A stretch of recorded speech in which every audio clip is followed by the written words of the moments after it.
Welcome to another Making Towns with Turnbuckle Trash Talk. We've had a lot of miles, a lot of shows over the past few weeks, and we're gearing up for a lot more. Today, January 26th, 2019, we are here in Saint Petersburg, Florida for Pride of Wrestling presents POW 5 Back to Business. We're at the Campbell Park Recreation Center in St. Pete. Looks like we've got a great show lined up, so let's go over the card really quick. First off, we're going to see a tag team grudge match with Johnny Zeke and Chief Eddie Two Rivers versus Ragnar Bearclaw and TLS Styles. Following that, we're going to have a student battle royale. This is all of Frankie Reyes' students. We're going to see who comes out on top, who's the future of POW.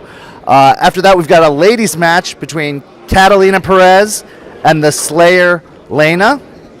Then we're going to see the American Superstar versus Preston Kane.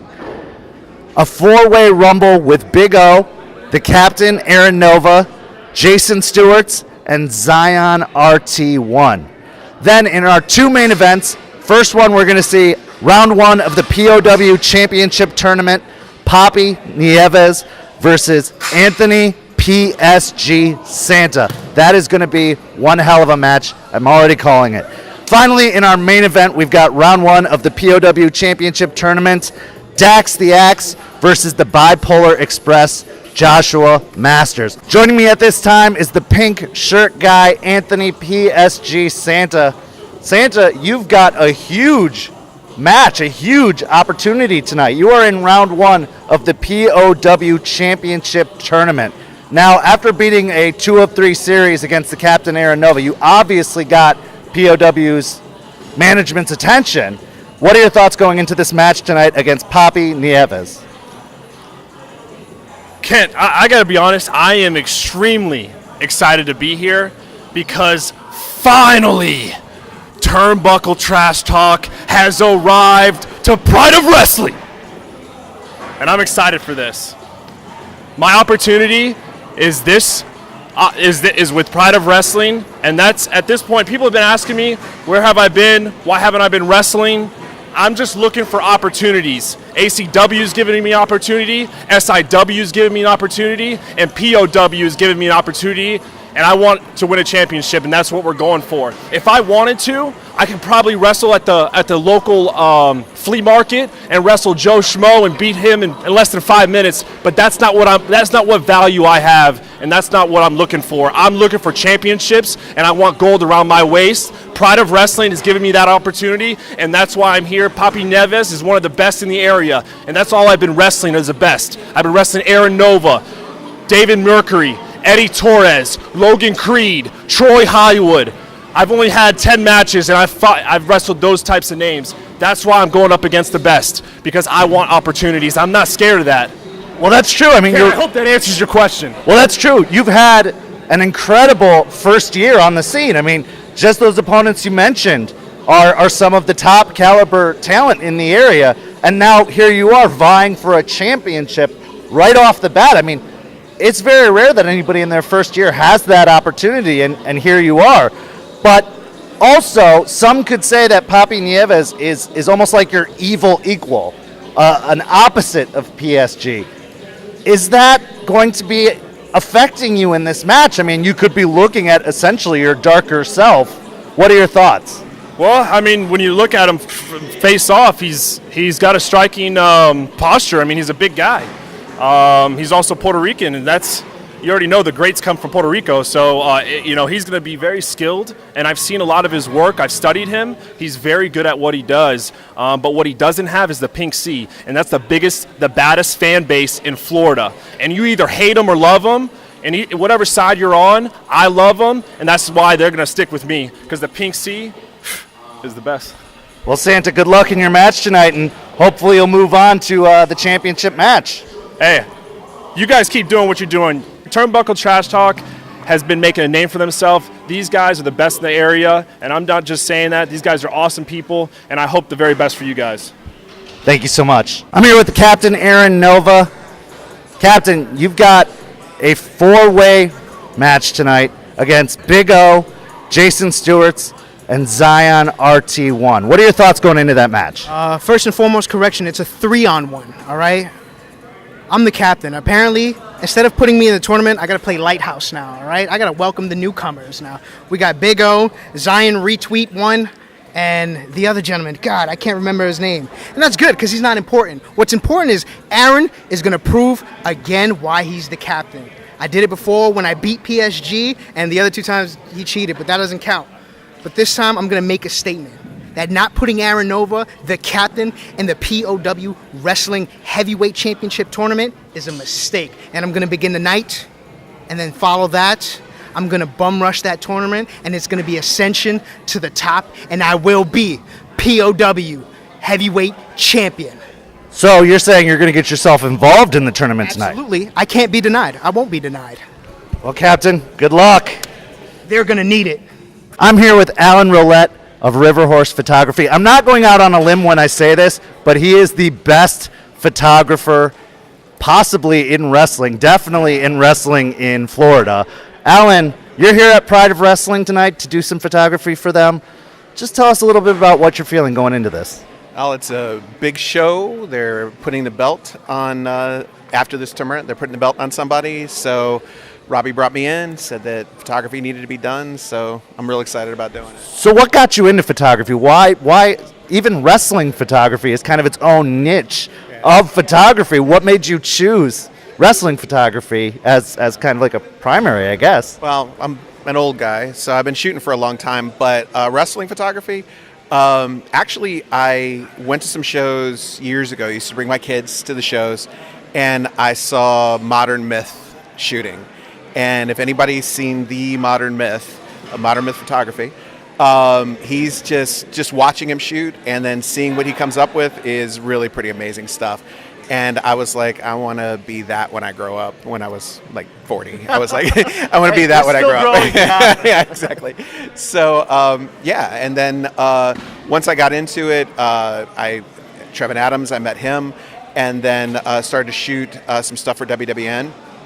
I met Speedy Productions, and he was really super nice to me when he didn't have to be, and told me where to go and how not to get in trouble and, not to do stupid stuff, and the rest is kind of history. A couple of years later, I'm still shooting and doing stuff for Pride of Wrestling and Full Throttle and a lot of different places. So why don't you talk to our viewers or tell our viewers about what they can look to you for, those in the wrestling community. I know you do, promo shots, I know you do action shots, so just plug yourself. Let's put it that way. Absolutely. If you're a promotion, I do ringside, I do promos. If you're a wrestler, I do promos where you are. I'll do promos at my spot. If you shoot at my spot, there's a lot more creative stuff that I can do. We do stuff on scene, outside, inside. If you're fans, I sell the pictures that I shoot. Just all different aspects of the business. So. And where can people find you? On Facebook, Twitter, stuff like that? Absolutely. River Horse Photography, I guess River Horse Wrestling Photography, Alan Roulette, I think it is.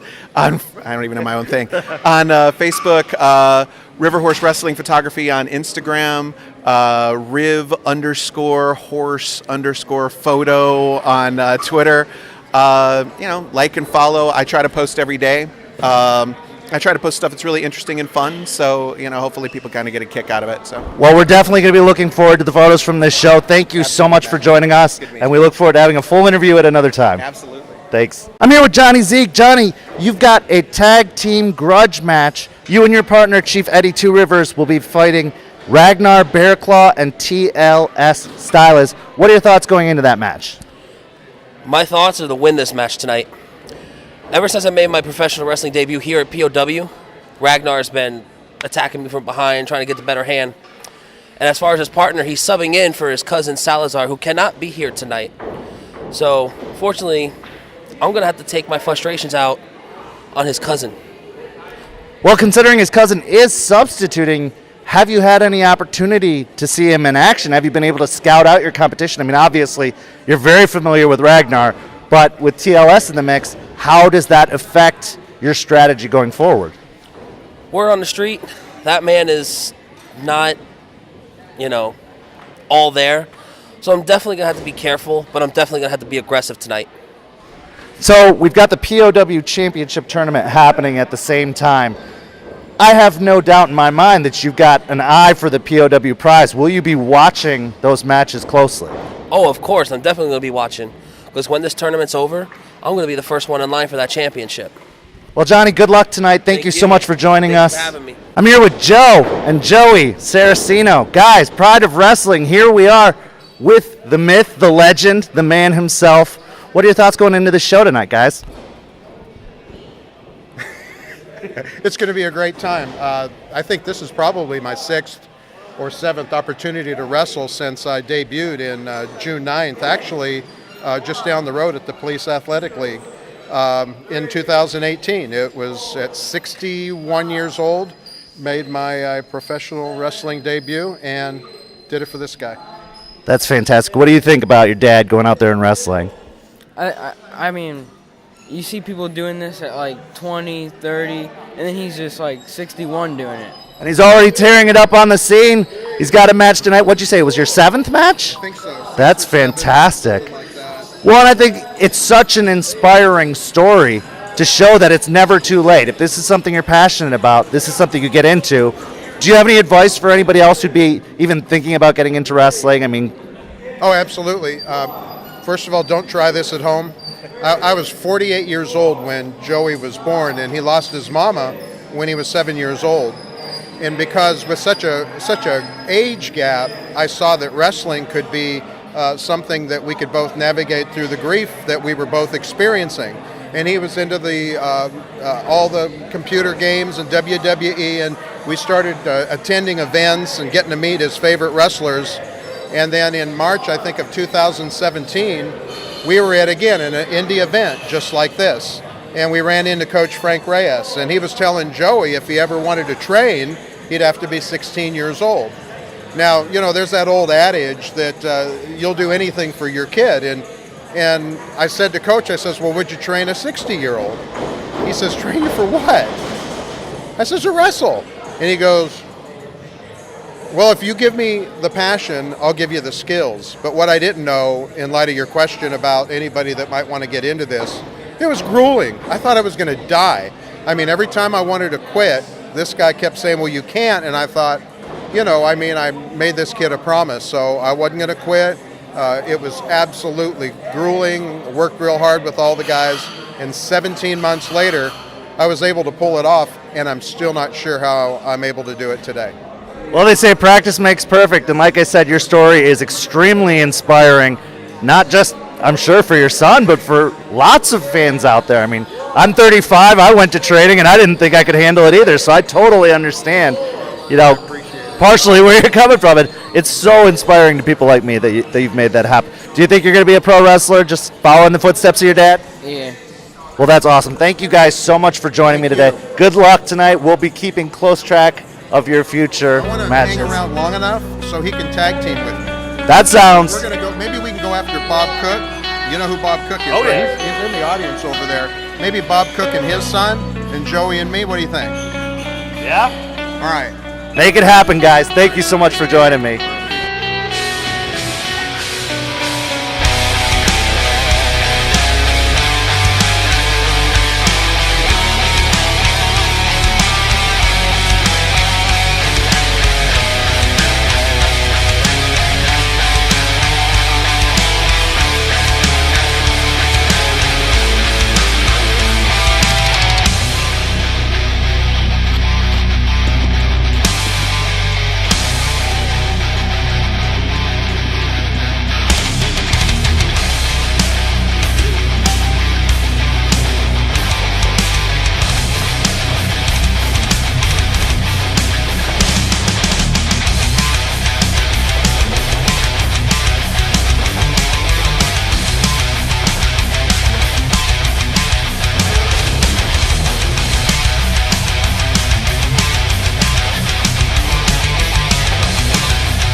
Captain Aaron Nova, last man standing in the 4-way Rumble match. You defeated Big O. You defeated Jason Stewart's. You defeated Zion, retweet 1. But you look like you're in a lot of pain there, Captain. Tell me your thoughts after this match. Let me tell you something. It was not a 4-way Rumble. It was a 3-on-1. I strategically tried to show them the light that the captain will steer them to the next level. But did they listen? No. And what did I do? I had the victory. And these scumbag earthlings had the nerve to boo the captain? Well, I mean, Captain, we saw on more than one occasion you teaming up with another person in the Rumble, so it's really hard to say that it was 3-on-1 when clearly you were making temporary alliances. Clearly you were looking at a different match. I was outnumbered. But again, the captain navigated his way through to the top. And this is not just the beginning, this is the middle. My next stop is the Pride of Wrestling Heavyweight Champion. So stay tuned and watch as the captain ascends. That was the Captain Aaron Nova. We'll see what that ascension entails. I'm here with the Dynasty, Catalina Perez, Coach Kid. Another show, another loss. And I wasn't even in the ring for this one, so I don't know how you can possibly blame this on me. What are your thoughts after this match? I'm a little hazy. I almost got kicked in the face, so my memories are a little not there, so I don't even really remember what happened at the end of the match. How'd you lose? Some stupid generic finish or something that she has? Yeah. Like every other person on the Indies? Yeah. It was a rolling code breaker. Because that's what we do. We roll, and then we do code breakers. Sam C. Sam C, yeah, like Sam C. Yeah, I lost. Thank you. You're ringside. You caused this. So now you're saying my very presence is responsible for your losses. Anytime you're at a show, I lose. Were you at ACW this Wednesday? You were not. And guess what? I won. I won that match. Actually, I was there. Yeah, but you were distracted. I was refereeing, not your match specifically, but I was ringside, I saw you. just like I was tonight. Well, that's what happens when Lee There was no difference Yeah, between. Lee was our ref. I love you, Lee. But Lee Canfield's in the building, things go right. Yeah. Kent. So tonight we're not gonna talk about tonight. I want that women's title. Is there a women's title here? I think they just introduced. Oh, you want the POW championship? I want all of them. Give me all of them, brother. Give me all of them. Me and Coach Kid, tag team titles? They got tag titles here? I don't think so. Let's make them. We'll find them. Give it to us. I got a bunch of belts at home. Bring them on in here. Slap a Turnbuckle Talk sticker on it. Slap a POW sticker on it. And we got some tag belts. Well, it sounds like the Dynasty has a plan moving forward. We'll see what comes next. They want all the titles. We'll see what comes next on the next Pride Wrestling show. I'm here with Anthony PSG Santa. Santa, your match finished. It was a disqualification against Poppy, which allows you to move forward in the tournament. So there is a good, but I'm sure as a competitor there is also a bad. You were not able to put the finishing touches on that match, but you do still move forward in the tournament. What are your thoughts? You know, that was a hard-fought match. Poppy, he brought exactly what I thought he was going to bring. He brought a lot of heart, energy, used a little bit of ruthless aggression on me, and he let his attitude get the best of him. Not the finish I was looking for. He did give me a few big shots, and I did kick out of that. So he went to a last resort, and if that's the style of play he wants to have, then that's how it's going to be. But the better man did win, and that was me, and I advance. Like I said, this is an opportunity that I'm going to take full advantage of. I didn't come here for a hot dog and a handshake. I came here for opportunities. I came here for a belt. I advance, and at the end of the day, that's all I care about. I don't care about how it finishes. Well, in the next round of the tournament, it looks like you'll be facing off with the Bipolar Express Joshua Masters. Now, this is a guy who is not at all inexperienced with holding gold. He's held a lot of gold in his career. What is that going to be like when you face him? Well, based off of his match today, he's very good at what he does. He's been doing it for a very long time. The thing about him is he's been around long enough to he's held titles. You know, he's held championships. He's held tag team championships. I don't know if he has the hunger or the desire to win another one. I'm fresh into this, so I'm going to use that to my advantage. He's going to have the experience, and again, he's going to be built to possibly win this tournament. And again, he comes from a very high energy. He's got a great fan base. A lot of people support him. So this is going to be it's going to be a dogfight for sure. Well, thank you for joining me, PSG. Good luck in the next round of the tournament. Thank you. That was Pride of Wrestling 5, back to business. It was an action-packed show. There was some controversy. There was some violence. What more could you ask for out of wrestling? Let's just run down the results really quick. We saw the team of Johnny Zeke and Chief Eddie Two Rivers beat Ragnar Bearclaw and TLS Silas. That didn't end there, though. Even after the 3 was counted, TLS, Ragnar, they laid the beat down on Johnny Zeke and Chief Eddie Two Rivers, so I think this is far from over. After that, we saw Kareem Everson, the king of cool, win the Student Battle Royal. This kid is the future. I'm not even kidding. I'm calling it now. This is a future Pride of Wrestling champion we have on our hands. After that, we saw the Slayer Lena defeat Catalina Perez in a ladies match. Then we saw a double countout end the match between the American Superstar and Preston Kane. No clear winner there. I'm pretty sure that's going to continue moving forward. Then in the 4-way rumble, we saw the captain, Aaron Nova, defeat Jason Stewart's Zion Retweet 1 and Big O. In our semi-main event, round 1 of the POW Championship Tournament, we saw Anthony PSG Santa defeat Papi Nieves by DQ. Papi tried to introduce a weapon into the match and was disqualified for it. And in the main event, we saw Josh Masters defeat Dax the Axe to go forward in the POW tournament. It's going to be crazy. We want to see the finals. You want to see the finals. Is it going to be Anthony PSG Santa versus Joshua Masters? Or is there another round 1 to come? We'll find out. So stay tuned. Thank you guys for tuning in, and we'll see you next time.